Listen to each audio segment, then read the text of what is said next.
তপ্ত দুপুরে চলতে ফিরতে আমরা এসে হাজির হয়েছি বাংলাদেশের অন্যতম প্রাচীন নিদর্শনের সাক্ষী বহনকারী এক পুরকীর্তির স্থান বিশিষ্ট এক মসজিদে, পোড়ামাটি দ্বারা নির্মিত এক মসজিদে অবস্থান করছি। দিনাজপুর জেলাধীন খানসামা উপজেলার আওকরা নামক এক স্থানীয় মসজিদ প্রাঙ্গণে।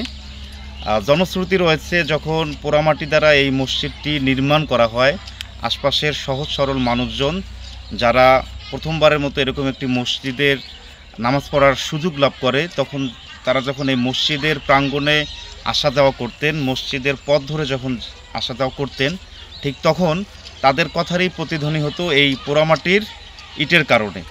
এবং এই কথাগুলো যখন ছড়িয়ে যায়, তারপরেই এই মসজিদের নামকরণ করা হয় আওকরা মসজিদ, স্থানীয় ভাষায় যার অর্থ দাঁড়ায় কথা বলার মসজিদ।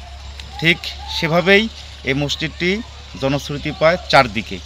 এবং এই মসজিদের বয়স এখন প্রায় 550 বছরের মতো টিকে আছে, তার শেষ দিকের অংশ হিসেবে।